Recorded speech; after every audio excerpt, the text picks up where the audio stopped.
Muy buenas tardes. Estamos en una nueva emisión del Mundo desde el Sur, programa número 66. Soy Raimundo Breguard de Santiago, Chile, y doy inicio a esta nueva emisión.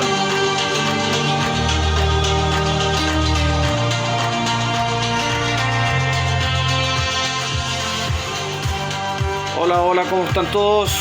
Estamos aquí en una nueva emisión del Mundo desde el Sur. Como ya lo dijimos, programa número 66. Y al igual que el programa pasado, estaré solo.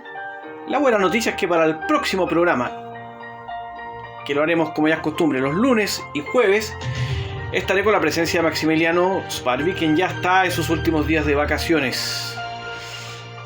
Hoy nuevamente haremos un programa más corto y empezaré con las noticias del mundo. Resulta que la semana pasada, exactamente el 21 de julio, se realizó una cumbre ProSur. ProSur es el Foro para el Progreso e Integración de América del Sur. Es este bloque de integración que vino a reemplazar la Unión de Naciones Suramericanas, conocida como UNASUR. Fue la 7ª reunión de jefes de Estado y de Gobierno y altas autoridades del ProSur, y participaron los jefes de Estado y de Gobierno y altos representantes de Brasil, Colombia, Ecuador, Guyana, Paraguay, Perú y Surinam. El único que faltó a esta cita fue Chile. Como suele ocurrir en estos foros, en estas cumbres, hay muchas conclusiones y declaraciones protocolares de buenas intenciones. Y esta no fue la excepción. Se habló sobre la importancia de defender a la democracia, los derechos humanos, la soberanía de los estados, la seguridad, y se puso mayor énfasis en la lucha contra el crimen organizado, y en este sentido se puso énfasis en la cooperación y solidaridad para enfrentar estos temas. Además de lo anterior, se dejó constancia de la preocupación por los efectos que han dejado en la región el conflicto entre Rusia y Ucrania, más bien la guerra. Veremos qué pasa en las próximas semanas. Luego pasaremos a otro tema. Nos vamos a ir a África. Habíamos informado la semana pasada sobre el referéndum constitucional en Túnez. Este se llevó a cabo el lunes pasado, es decir, el 25 de julio. Participó el 30,5% del electorado. Es una tasa bastante baja, especialmente si lo comparamos con otros procesos constitucionales, o más bien referéndums constitucionales que se han hecho en diversas partes del mundo.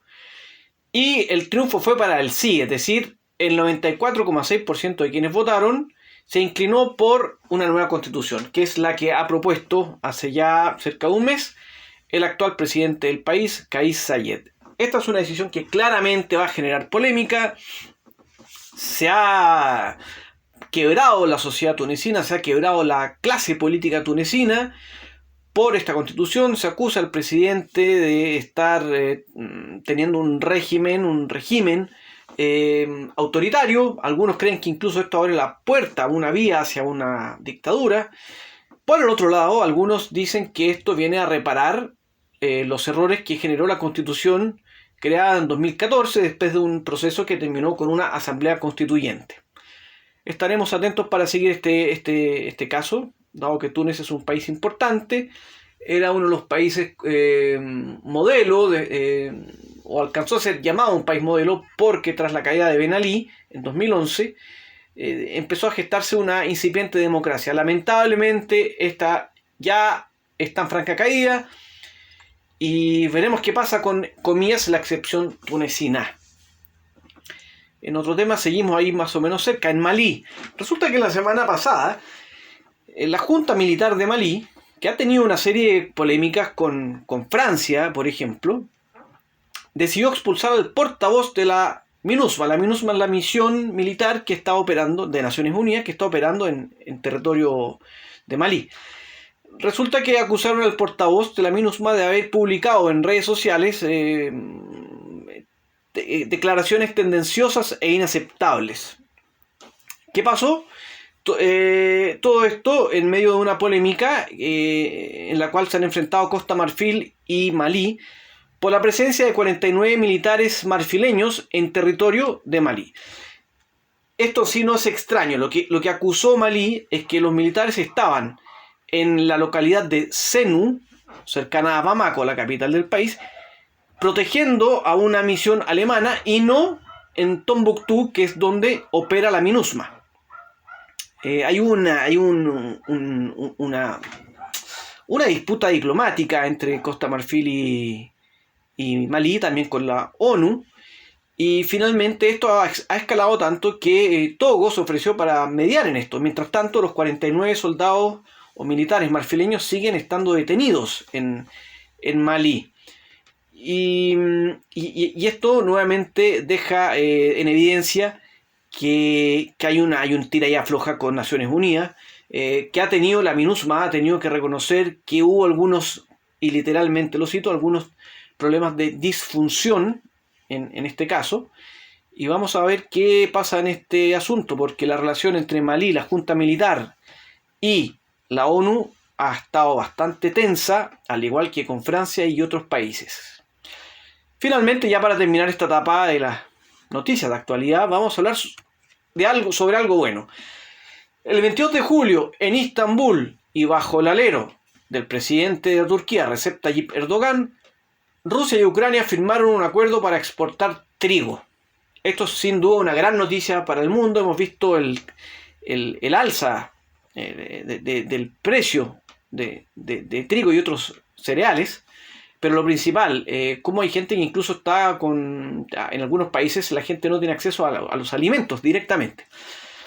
Esto se firmó en presencia de Antonio Guterres, secretario general de la ONU, y llama la atención que en la mesa se sentaron los oficiales ucranianos y rusos en mesas separadas, y así firmaron el documento. Esto va a ser fundamental para distribuir la alimentación en el mundo, los granos, no solo trigo, sino que otros granos, y esto sí que es un hito, es el primer acuerdo importante que han alcanzado ambas partes desde que comenzó la invasión de Rusia en febrero, específicamente el 24 de febrero. Muchos analistas dicen que hay que seguir esto con cautela para ver si es que finalmente se va a cumplir esto. Es de esperar que esto suceda y que el Mar Negro, porque por ahí van a salir todas las exportaciones, se convierta en una especie de zona neutra en la cual Rusia y Ucrania puedan exportar sus granos al resto del mundo y que se respete este paso que va a ser por Turquía, obviamente. Con esto vamos a una pausa y pronto estaremos de vuelta ya con los análisis, más bien con un único tema de análisis que tiene que ver con Albania y Macedonia del Norte. ¿Qué pasó con ellos? Lo veremos en unos minutos, o más bien en unos segundos.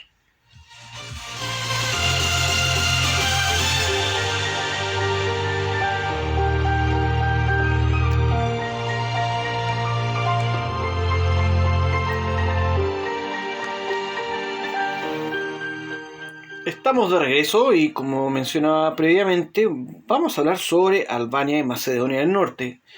¿Por qué? Es lo que se preguntarán muchos. Resulta que en algo histórico, la Albania y Macedonia del Norte ya han recibido la luz verde para comenzar las negociaciones de adhesión a la Unión Europea.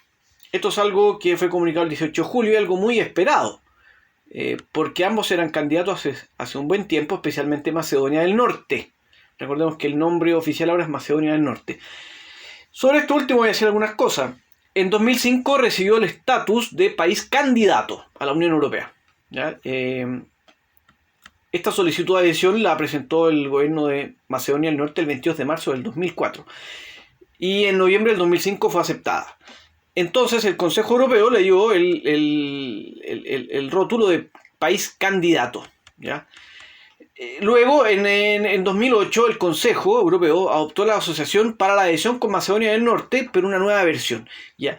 Y recomendó que se iniciaran las negociaciones de adhesión. ¿Qué pasó? Que esto no es tan fácil. Los países pueden recibir esta aprobación, ¿no?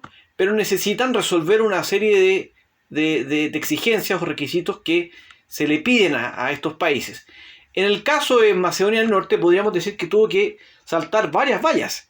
Recordemos que esto no solo cuando un país postula y quiere ser candidato a la adhesión, a ser miembro de la Unión Europea, tienen que cumplir con una serie de exigencias que van desde asuntos jurídicos, el respeto a la democracia, el valor que se le da a los derechos humanos, etc. Entre otros también está la solución a los conflictos que tenga con países de la Unión Europea. Esto le tomó mucho tiempo a Macedonia del Norte, exactamente 17 años. Y algunas de las vallas que tuvo que enfrentar son las siguientes. Primero, un conflicto con Grecia por el nombre que tenía. Macedonia del Norte quería usar el nombre Macedonia. Se llegó a un acuerdo y empezó a usar el nombre Antigua República Yugoslava de Macedonia. Hasta que al final cedió, torció la mano y aceptó llamarse Macedonia del Norte. Después pasó que Francia también tuvo un problema con Macedonia del Norte, y más que con Macedonia del Norte, con los países que querían entrar en general, porque pidió que se reformara el proceso de ingreso, de adhesión a la Unión Europea. Una vez que esto se resolvió, además pasó que Bulgaria le exigió a Macedonia del Norte que reconociera oficialmente los vínculos históricos y culturales que tiene Macedonia del Norte, porque hay una minoría búlgara en este país, lo cual finalmente ocurrió. Por último, nuevamente, Francia también estuvo involucrado en un nuevo, podríamos decir, veto, ¿ya? En que exigió que Macedonia del Norte tenía que realizar un cambio en la constitución en el cual reconociera a esta minoría étnica búlgara en Macedonia del Norte. Como todo eso pasó, entonces Macedonia del Norte ya tuvo un camino limpio hacia esto que se ha anunciado, que son las negociaciones para la adhesión. El caso de Albania es menos complejo. Albania recién en 2014 presentó su solicitud de adhesión en 2009, pero en 2014 recibió el estatus de país candidato a la Unión Europea. Es decir, hace 8 años atrás. No fue tan largo, pero el proceso ha sido igualmente largo, desde el 2009.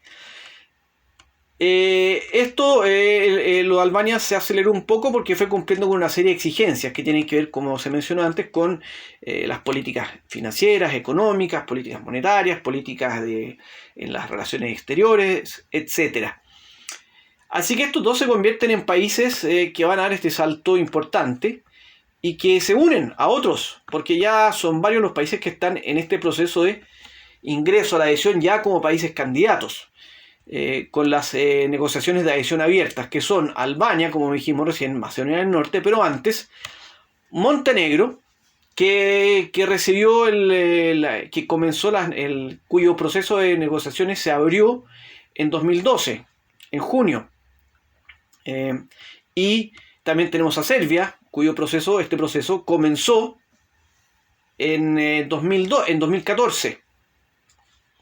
También está Turquía, es el que lleva más tiempo con este estatus, ya que las negociaciones se abrieron en el ya lejano octubre de 2005. Sin embargo, los tira y afloja, donde ha habido responsabilidades por lado y lado, han impedido que Turquía, tras 17 años de negociaciones, haya ingresado como miembro a la Unión Europea. Haciendo una proyección, algunos se preguntan si otros países van a ingresar. Bueno, se ha escuchado muchas veces que Georgia desea ingresar. Se ha hablado recientemente de Ucrania, Bosnia-Herzegovina, Kosovo. En concreto, los países que en teoría podrían ser potenciales candidatos para en algún momento llegar a esta etapa de negociaciones de adhesión son Bosnia-Herzegovina y Kosovo. Este último tiene un acuerdo de asociación y estabilización firmado con la Unión Europea en 2014 y que entró en vigor en 2016. Y mientras que Bosnia y Herzegovina tiene también este acuerdo firmado en 2005. Y las negociaciones después, porque después hubo negociaciones de estabilización y asociación, se desarrollaron a partir de junio del 2008. ¿Ya? Por lo tanto está un poco más avanzado. Se espera que los dos, en la medida que vayan cumpliendo con los requisitos, vayan avanzando en este proceso y eventualmente ingresen a la Unión Europea. Hay que recordar que Bosnia, en febrero de 2016, envió su postulación para ingresar a la Unión Europea. Y eso todavía está ahí,